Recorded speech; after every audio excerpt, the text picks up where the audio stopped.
Hello बच्चों, स्वागत है आपका इजी स्टडी विद अक्षा में। तो बच्चों, जैसा कि आप जानते हैं, हमने चैप्टर नंबर 2 का ओलंपिक मूल्य शिक्षा का जो पार्ट 1 था, जिसमें कि हमने क्वेश्चन नंबर 1, 2 और 3 कंप्लीट कर लिए थे, वो मैंने अपनी वीडियो अपलोड कर दी है। आप उसको पहले जाकर देखिए। ये जो वीडियो होने वाली है ये पार्ट 2 होगी, जिसमें कि हम question number 4 and question number 5 को कंप्लीट करेंगे। ठीक है, तो आप जो मेरी पार्ट 1 की वीडियो है आप उसको जाकर देख सकते हैं मेरे यूट्यूब चैनल पे। देखिए, आगे बढ़ते हैं क्वेश्चन नंबर 4 से। तो स्टार्ट करते हैं हम क्वेश्चन नंबर 4।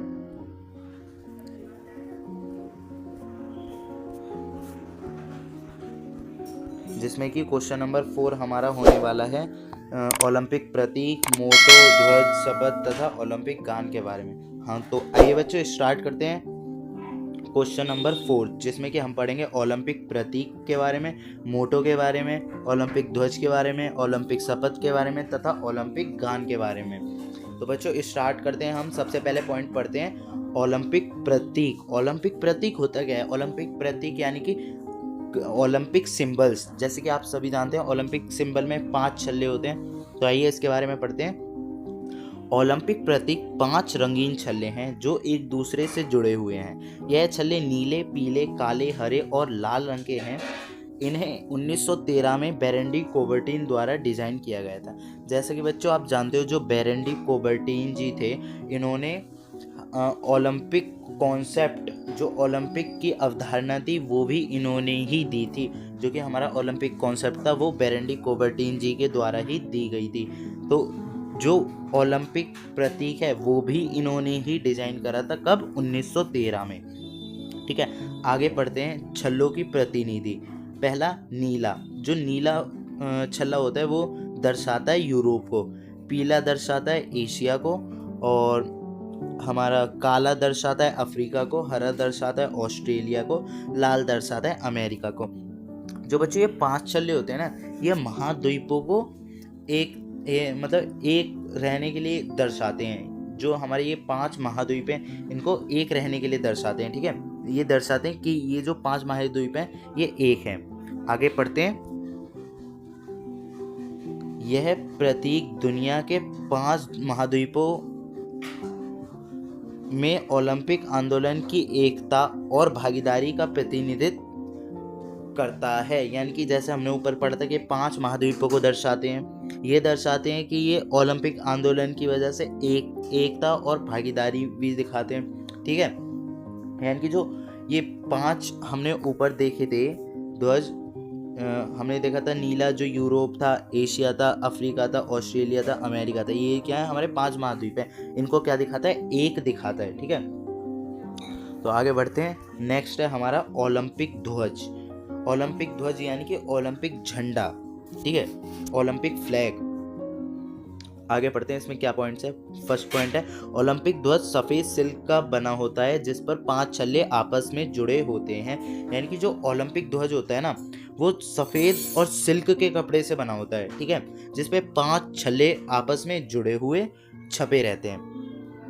नेक्स्ट पॉइंट है हमारा सेकंड पॉइंट, ओलंपिक ध्वज सिल्क का बना होता है जिस पर कोई बॉर्डर नहीं होता। अगर बच्चों एमसीक्यू में क्वेश्चन आता है क्या ओलंपिक ध्वज के सफ़ेद सिल्क कपड़े पर आपका बॉर्डर बना होता है, तो सीधा आंसर होगा नहीं। जो ओलंपिक ध्वज होता है उसके ऊपर कोई भी बॉर्डर नहीं बना होता। ठीक है, तथा उसके बीचों बीच ओलंपिक प्रतीक छपा होता है। यानी कि जो फ्लैग होता है उसके बीचों बीच ना वो 5 छल्ले छपे होते हैं जो कि ओलंपिक प्रतीक होते हैं। ये छल्ले विश्व के 5 महाद्वीपों की प्रतिनिधित्व करते हैं। 5 छल्ले अलग अलग रंग के होते हैं। जो 5 छल्ले होते हैं वो अलग अलग रंग के होते हैं। ठीक है, इसी में थर्ड पॉइंट पढ़ते हैं हम। ओलंपिक ध्वज 1913 में बेरेंडी कोबर्टीन द्वारा बनाया गया था। हमने पढ़ा है ऊपर कि जो ओलंपिक ध्वज है वो कब बनाया गया था? 1913 में। किसके द्वारा बनाया गया था? बेरेंडी कोबर्टीन जी के द्वारा। परंतु जो हमारा ओलंपिक ध्वज है वो 1914 में जारी किया गया था। यानी कि अगर क्वेश्चन है कि जारी कब हुआ था ओलंपिक ध्वज, तो आंसर है 1914। और आंसर क्वेश्चन है कि 1913 में किसके द्वारा डिजाइन किया गया था ओलंपिक ध्वज? तो आंसर होगा बेरेंडी कोबर्टीन जी द्वारा। ठीक है, आगे बढ़ते हैं। इसे पहली बार 1920 में बेल्जियम के एंटवर्प में फहराया गया था, यानी कि जो बेल्जियम का एंटवर्प है ना, उधर 1920 में पहली बार फहराया गया था ओलंपिक खेलों के दौरान। ठीक है, आगे पढ़ते हैं। नेक्स्ट पॉइंट है हमारा ओलंपिक शपथ। ठीक है, ओलंपिक शपथ। ओलंपिक शपथ स्टार्ट करते हैं। फर्स्ट पॉइंट, ओलंपिक शपथ मेजबान देश के एक एथलीट और उसकी देश के एक जज द्वारा उद्घाटन समारोह के दौरान सभी प्रतियोगी और न्यायाधीशों की ओर से ली जाती है। ठीक है, इसमें क्या बताया गया है, जो ओलंपिक शपथ थी ना, पहली बार मेजबान के देश के जो एक एथलीट थे उनके द्वारा और एक जज के द्वारा उद्घाटित हुई थी। किसके द्वारा हुई थी? मेजबान देश में एक एथलीट के द्वारा और एक जज के द्वारा उद्घाटित हुई थी।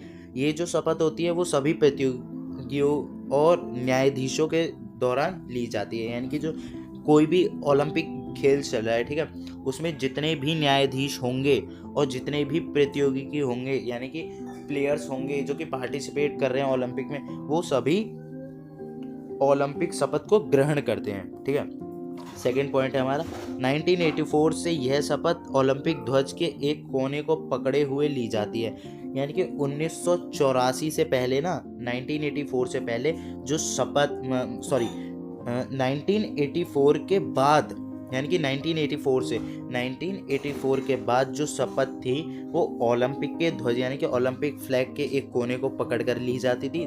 जो दोनों टीम के प्लेयर्स होते हैं वो ओलंपिक ध्वज को एक साइड से पकड़ लेते हैं, एक कोना पकड़ लेते हैं और उसको पकड़कर शपथ ग्रहण करते हैं। अब जानते हैं उस 1984 से पहले क्या होता था।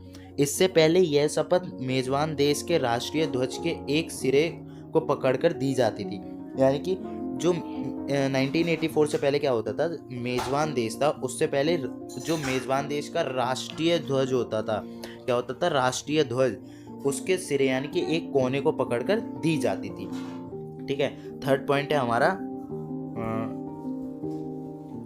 ओलंपिक शपथ आमतौर पर मेजबान देश की भाषा में ली जाती थी, यानी कि जो ओलंपिक शपथ थी ना वो पहले के टाइम पे क्या होती थी, मेजबान देश की भाषा में ली जाती थी। आगे बढ़ते हैं हम ओलंपिक गान की तरफ।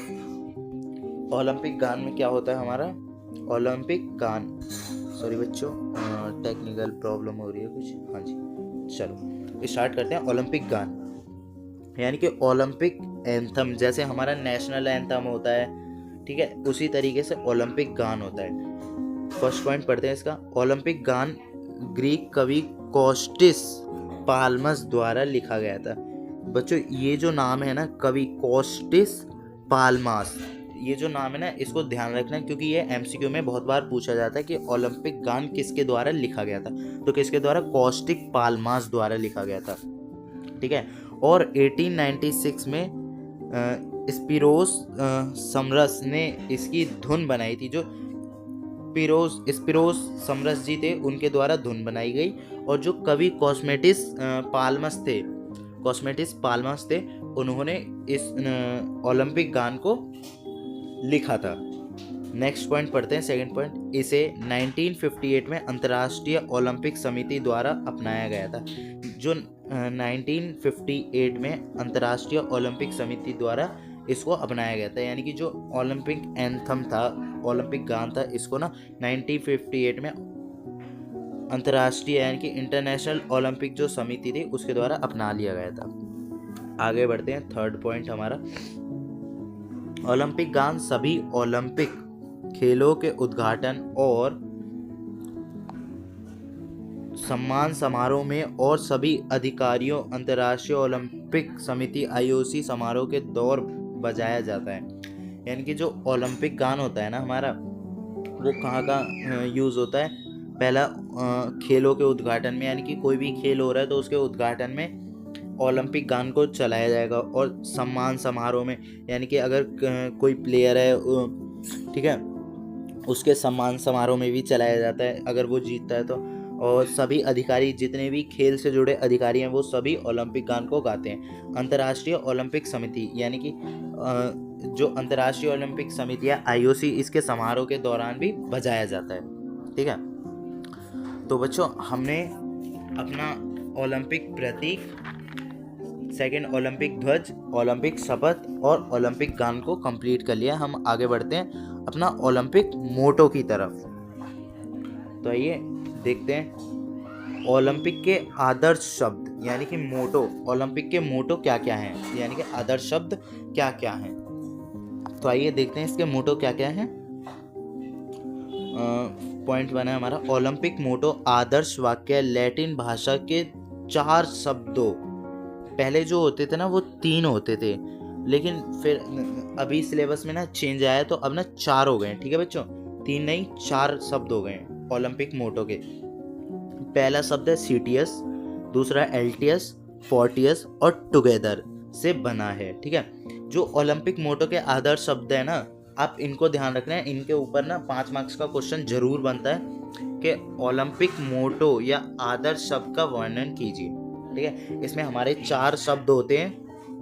कितने शब्द होते हैं? 4 शब्द होते हैं, सीटीएस, एलटीएस, फोर्टियस और टुगेदर। ठीक है, जिनके अर्थ हैं तेज, ऊंचा, शक्तिशाली और एक साथ सामूहिक।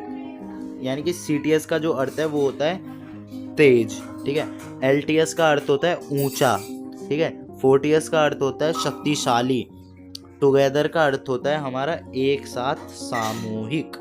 ठीक है, आगे बढ़ते हैं। ओलंपिक मोटो के अनुसार व्यक्ति को हमेशा पहले से और तेज, ऊंचे, शक्तिशाली और सामूहिक स्तर को पाने का प्रयास करते रहना चाहिए। यानी कि जो ओलंपिक मोटो के अनुसार जो खिलाड़ी होता है यानी कि व्यक्ति होता है, उसको ना पहले से ही तेज, ऊंचे, शक्तिशाली और सामूहिक स्तर को ना पा लेना चाहिए, जिससे कि उसको आगे चल के कोई परेशानी ना हो। सेकंड पॉइंट है हमारा ओलंपिक मोटो को सबसे पहले डोमिनिकन पुनारी डिडोन ने 1881 में एक स्कूल खेल कार्यक्रम के उद्घाटन समारोह में पहली बार प्रयोग किया था। यानी कि जो हमारे डोमिनिकन पुनारी डिडोन, बच्चों ये जो नाम है उसको अच्छे से याद रखना, डोमिनिकन पुनारी डिडोन। ठीक है, इन्होंने 1881 में एक स्कूल समारोह, मतलब स्कूल का कुछ कार्यक्रम होगा, उसके उद्घाटन में समारोह में पहली बार प्रयोग करा था। क्या प्रयोग करा था? सीटीएस, एलटीएस, फोर्टियस और टुगेदर। ठीक है, आगे बढ़ते हैं। इस कार्यक्रम में पियरे डी कुबर्तीन, यानी कि पियरे डी कुबर्तीन, एक और नाम है पियरे डी कुबर्तीन भी मौजूद थे, जिन्होंने इसे ओलंपिक के मोटो के रूप में अपनाया। यानी कि जो मेन आदमी थे वो थे पियरे डी कुबर्तीन, जो जिन्होंने क्या करा था, ओलंपिक के मोटो में ये शब्द अपनाए थे। ठीक है, आगे पढ़ते हैं। थर्ड पॉइंट है ओलंपिक मोटो ओलंपिक आंदोलन के आकांक्षाओं को व्यक्त करता है। यानी कि जो ओलंपिक मोटो होता है ना, वो ओलंपिक आंदोलन के आकांक्षाओं को दर्शाता है। यह आदर्श वर्ष 1894 में राष्ट्रीय ओलंपिक समिति की स्थापना पर पियर डी कुबर्टीन द्वारा प्रस्तावित किया गया था। यानी कि जो ये आदर्श शब्द थे वो 1894 में राष्ट्रीय ओलंपिक समिति की जब स्थापना हुई थी, नेशनल ओलंपिक समिति की स्थापना हुई थी, उस पर पियरे डी कुबर्टीन ने इनको प्रस्ताव करे थे, यानी कि वहां पर रखे थे। आगे बढ़ते हैं।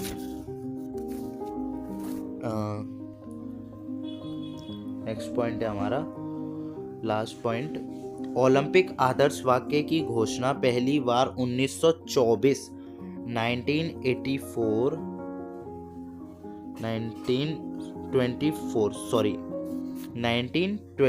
में क्या था? ओलंपिक आदर्श वाक्य की घोषणा पहली बार 1924 में पेरिस, फ्रांस में ओलंपिक खेलों में की गई थी। यानी कि जो हमारे मोटो थे, आदर्श शब्द थे, इनको पहली बार ना 1924 में, ये डेट याद रखना, 1924 में पेरिस और फ्रांस के ओलंपिक खेलों में रखा गया था। ठीक है, हाँ आगे चलते हैं, पहले इसको रेस कर देते हैं। हाँ, तो आगे चलते हैं। नेक्स्ट क्वेश्चन है हमारा लास्ट क्वेश्चन, 5th क्वेश्चन, ठीक है, जिसके ऊपर क्वेश्चंस बन जाते हैं। वैसे जल्दी से इसके ऊपर क्वेश्चंस आते नहीं हैं, बट जब इसके ऊपर कोई भी क्वेश्चन आता है तो वो कम मार्क्सों का नहीं आता, 3, 4 या 5 मार्क्स का जरूर आता है।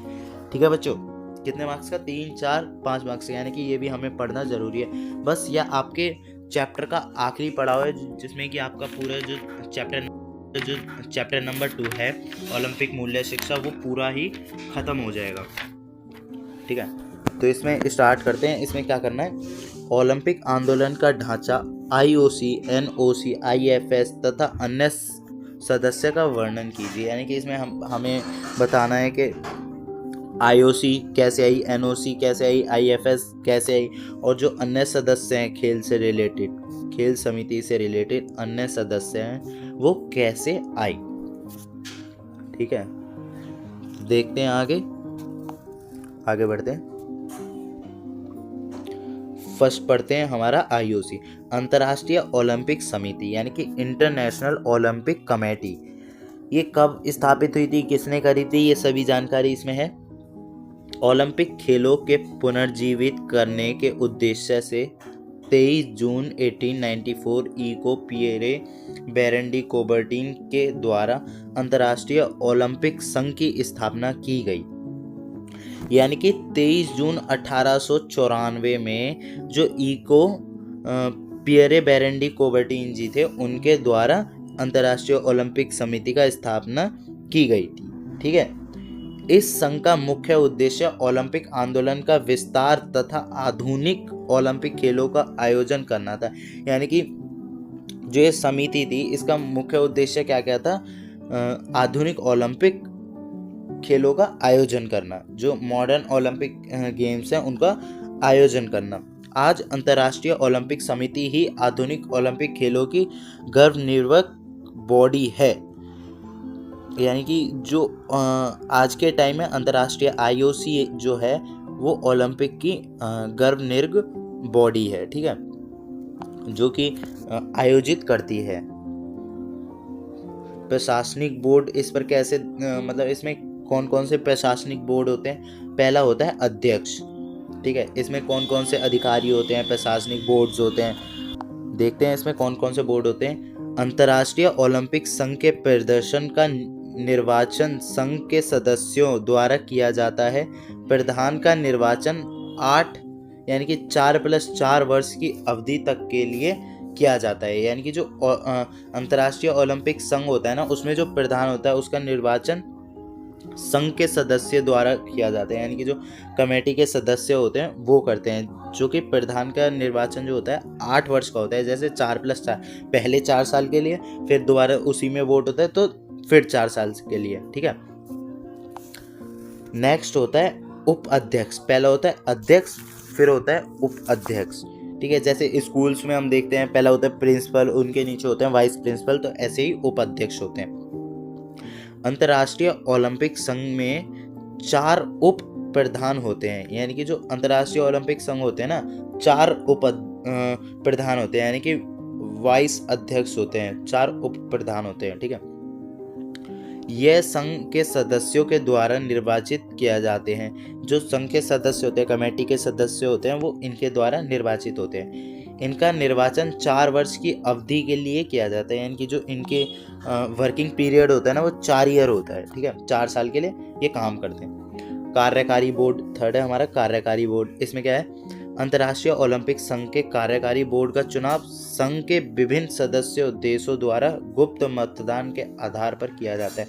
यानी कि जो कार्यकारी बोर्ड होता है ना, वो संघ के सदस्य, जब इनका चुनाव होता है तो वोटिंग कौन कौन करता है? संघ के सदस्य, और विभिन्न अलग अलग सदस्य भी होते हैं जो अलग अलग देशों के द्वारा होते हैं। ठीक है, वो क्या होते हैं? ये जो वोटिंग होती है, मतदान होता है, ये होता है गुप्त मतदान, ये उसके आधार पर किया जाता है। यह बोर्ड खेलों की व्यवस्था के लिए उत्तरदायी होती है। यानी कि कार्यकारी बोर्ड क्या करती है? जो खेलों की व्यवस्था होती है कि किस चीज़ की खेल के लिए ज़रूरत है, कहाँ पर स्टेडियम बनेगा, तो वो क्या करती है? खेल की व्यवस्था के लिए उत्तरदायित्व होती है, ये उसके लिए काम करती है। ठीक है, 4th है हमारा महासचिव। अब महासचिव कौन होता है? आईओसी के महासचिव का चयन कार्यकारी बोर्ड के सदस्यों के द्वारा किया जाता है।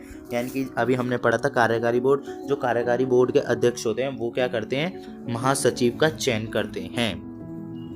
ठीक है, इनके मुख्य कार्य क्या क्या होते हैं तो देखते हैं। मुख्य कार्य फर्स्ट होता है ओलंपिक खेलों के आयोजन स्थल पर निर्णय लेना, यानी कि जो ओलंपिक खेल किस स्थान पे किस स्थल पर होगा उसका निर्णय लेना। प्रतियोगिताओं के लिए मौलिक नियमों का निर्धारण भी इसी समिति के द्वारा किया जाता है, यानी कि जो प्रतियोगिताएं होती हैं उसके जो मौलिक नियम होते हैं, फंडामेंटल राइट्स होते हैं, उसका निर्धारण भी यही समिति करती है। ठीक है, डोपिंग के विरुद्ध संघर्षण करना, यानी कि डोपिंग एक मतलब जैसे आप कह सकते हैं कि कोई भी एथलीट्स है, ठीक है, उसने भागने या रनिंग से पहले या कोई भी खेल खेलने से पहले कुछ भी गलत इंजेक्शन लिया है, जो कि आपको पता है डोपामिन नाम का एक हार्मोन होता है हमारी बॉडी के अंदर, जिसका कुछ खिलाड़ी गलत इस्तेमाल करके उसको यूज़ करते हैं खेल में जीतने के लिए, यानी कि अपने प्रदर्शन को बेहतर बनाने के लिए। तो उसमें क्या करते हैं, ये डोपिंग का भी टेस्ट करते हैं ताकि वो पता लगा सकें कि खिलाड़ी ने कोई भी केमिकल लिया नहीं है या फिर कोई हार्मोन जैसे डोपामिन हार्मोन या कोई अन्य हार्मोन का यूज़ करा है। ठीक है, उसका ये टेस्ट करते हैं। खेलों के विकास को प्रोत्साहित करना, यानी कि खेल के विकासों को प्रोत्साहित करना भी इसी का काम है, आईओसी का। खेल संस्थाओं को बढ़ावा देना तथा उनकी सहायता करना, जो छोटी छोटी खेल संस्था होती हैं उनको भी बढ़ावा आईओसी देता है। ठीक है, लास्ट पॉइंट है हमारा, खेल की सुरक्षा तथा एकता को मजबूत करने के लिए निरंतर को कार्य करना, यानी कि जो खेल की सुरक्षा होती है और उनकी एकता और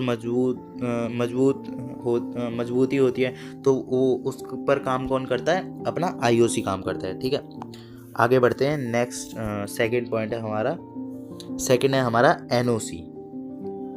अभी हमने कंप्लीट करा आईओसी, सेकंड है हमारा एनओसी, थर्ड होगा हमारा आईएफएस शायद। तो स्टार्ट करते हैं। राष्ट्रीय ओलंपिक समिति यानी कि नेशनल ओलंपिक कमेटी। ठीक है, फर्स्ट पॉइंट पढ़ते हैं इसके बारे में। वर्तमान में विश्व में 206 राष्ट्रीय ओलंपिक समिति हैं। यानी कि बच्चों अगर एमसीक्यू क्वेश्चन आता है कि हमारे वर्तमान के समय में विश्व में कितनी राष्ट्रीय समिति हैं, तो आंसर होगा 206 राष्ट्रीय ओलंपिक समिति उपस्थित है। ठीक है, आने वाले टाइम में हो सकता है और आए, बट अभी जो पूरे विश्व में है 206 राष्ट्रीय समिति हैं। ठीक है, सेकंड पॉइंट है हमारा, सभी राष्ट्रीय ओलंपिक समिति को अंतर्राष्ट्रीय ओलंपिक समिति द्वारा मान्यता प्राप्त होती है, यानी कि जितनी भी राष्ट्रीय ओलंपिक समिति है ना उनको अंतर्राष्ट्रीय आईओसी के द्वारा मान्यता प्राप्त होती है। ठीक है, थर्ड है हमारा, राष्ट्रीय ओलंपिक समिति के सदस्य देश ही ओलंपिक खेलों में प्रवेश के पात्र होते हैं। ठीक है, आगे बढ़ते हैं। नेक्स्ट पॉइंट है हमारा लास्ट पॉइंट, अंतर्राष्ट्रीय ओलंपिक समिति के सदस्य देश ही ग्रीष्मकालीन और शीतकालीन ओलंपिक खेलों में भाग ले सकते हैं, यानी कि जो देश ही सदस्य होते हैं किसके, अंतर्राष्ट्रीय ओलंपिक समिति के जो सदस्य होते हैं वो ग्रीष्मकालीन और शीतकालीन ओलंपिक खेलों में ही भाग ले सकते हैं। ठीक है, आगे बढ़ते हैं। इनके कार्य क्या क्या होते हैं, इनके मुख्य हम कह सकते हैं इनका जो मेन वर्क है वो क्या क्या है। ठीक है, मुख्य कार्य है, तो स्टार्ट करते हैं। फर्स्ट पॉइंट है, अपने अपने देश में ओलंपिक खेलों के विकास से संबंधित सभी गतिविधियों के लिए जिम्मेदार, यानी कि जो अपने अपने देश होते हैं, अपने अपने स्टेट होते हैं, नेशनल्स होते हैं, उसमें क्या करते हैं, उन ओलंपिक विकास के लिए ये काम करते हैं। ठीक है, सेकेंड है हमारा, ओलंपिक खेलों में अपने देश का प्रतिनिधिमंडल एथलीट तथा अधिकारियों को भेजने के लिए जिम्मेदार, यानी कि जो हमारे हम कह सकते हैं एथलीट्स होते हैं और अधिकारियों होते हैं, उनको जगह जगह पर भेजने का काम भी एनओसी का होता है। ठीक है, थर्ड पॉइंट है हमारा, अपने अधिकारियों को ओलंपिक खेलों के संचालन के लिए भेजना है, यानी कि जो ओलंपिक खेल कैसे अपने देश में चल रहे हैं उनकी देखभाल के लिए अपने अधिकारियों को भेजना एनओसी का काम है। ठीक है, आगे बढ़ते हैं। लास्ट पॉइंट है हमारा, अपने देश में खेल में किसी भी प्रकार के भेदभाव और हिंसा के खिलाफ कार्रवाई करना, यानी कि अपने देश में ही जो खेल के खिलाफ कोई भी हिंसा होता है या भेदभाव होता है उसके खिलाफ कार्यवाही एनओसी करता है। आगे देखते हैं, हमारा थर्ड आ गया आईएफएस। तो बच्चों आईएफएस के बारे में जानते हैं। ये टॉपिक थोड़ा सा हार्ड हो जाता है बच्चों के लिए, बट इसको आसानी से हम ख़त्म करेंगे। आईएफएस होता क्या है? पॉइंट 1 पढ़ेंगे। अंतर्राष्ट्रीय खेल संघ एक अंतर्राष्ट्रीय गैर सरकारी संगठन है जिसे अंतर्राष्ट्रीय ओलंपिक समिति द्वारा विश्व स्तर पर किसी विशेष खेल का संचालन करने के लिए मान्यता प्राप्त है। यानी कि जो आईएफएस होती है, ठीक है, आईएफएस होती है, ये जो होती है गैर सरकारी संगठन है जिसको ना अंतर्राष्ट्रीय ओलंपिक समिति द्वारा ना विश्व स्तर पर किसी एक विशेष खेल के लिए आगे बढ़ाया जाता है, यानी कि इसको मान्यता प्राप्त होती है किसी एक विशेष खेल के लिए। ठीक है, सेकंड पॉइंट है हमारा, अंतर्राष्ट्रीय खेल संघ अपने खेल से संबंधित सभी नियमों एवं दिशा निर्देशों के निर्धारित करते हैं जिनके अनुरूप वह खेल विभिन्न स्तरों पर आयोजित किया जाता है। ठीक है, आगे बढ़ते हैं। थर्ड पॉइंट है हमारा, वे ओलंपिक खेलों में अपने खेल के तकनीकी पहलुओं के लिए भी जिम्मेदार होते हैं। ठीक है, समझ आया? जो ये आईएफएस होते हैं ये अपने ओलंपिक खेलों में अपने तकनीकी पहलुओं के लिए जिम्मेदार होते हैं। ठीक है, फोर्थ पॉइंट है हमारा, international association of athletic federations IAAF, international federations of associations footballs FIFA। ठीक है, नेक्स्ट है हमारा international basketball federations FIBA। Next, ऐसे ही कुछ प्रमुख अंतर्राष्ट्रीय खेल संघ जैसे IFS के उदाहरण है। हाँ, तो जैसे IAAF है, जैसे IAAF है, FIFA है, FIBA है, ISF है, ये क्या है हमारे ISF के उदाहरण हैं। ठीक है, आगे बढ़ते हैं।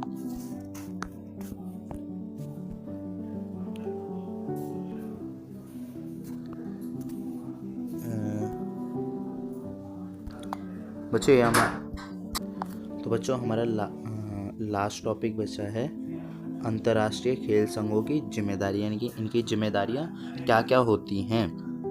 देखते हैं। फर्स्ट पॉइंट, अपने खेल से संबंधित सभी नियमों का निर्धारण करना और उनका सही अनुपालन सुनिश्चित करना इनका काम होता है। ठीक है, सेकंड हमारा विश्व भर में उनके खेल के विकास के लिए काम करना और विश्व डोपिंग रोधी कोड लागू करना, यानी कि जो डोपामिन लेते हैं ना उसको रोकना। ठीक है, थर्ड है हमारा अंतर्राष्ट्रीय मंच पर अपने संबंधित खेल का संचालन, प्रबंधन और निगरानी करना, यानी कि जो अपने मंच पर जो इनके संबंधित खेल होते हैं, संचालन होते हैं, उनके क्या करना है, निगरानी रखना। लास्ट पॉइंट है हमारा अपने खेल से संबंधित एथलीटों के विकास एवं हितों की रक्षा के लिए प्रयास करना। ठीक है, इनका जो काम होता है, यानी कि अपने खेल से संबंधित जो खेल होते हैं उन एथलीट्सों को विकास करना। तो बच्चों यहाँ पर आपका चैप्टर 2 ख़त्म होता है, जिसमें कि हमने सभी क्वेश्चंस कंप्लीट कर लिए हैं। ये जो चैप्टर है आपका चैप्टर नंबर 2, ये पार्ट 2 है। ठीक है, पार्ट 1 जो है वो हमारी पहली वीडियो में अपलोड हो चुका है। ठीक है बच्चों, तो वीडियो अच्छी लगी हो तो लाइक करें, शेयर करें एंड कमेंट करना ना भूलें, और अगर आप चैनल पे नए हैं तो चैनल को सब्सक्राइब ज़रूर करें। Thank you for watching.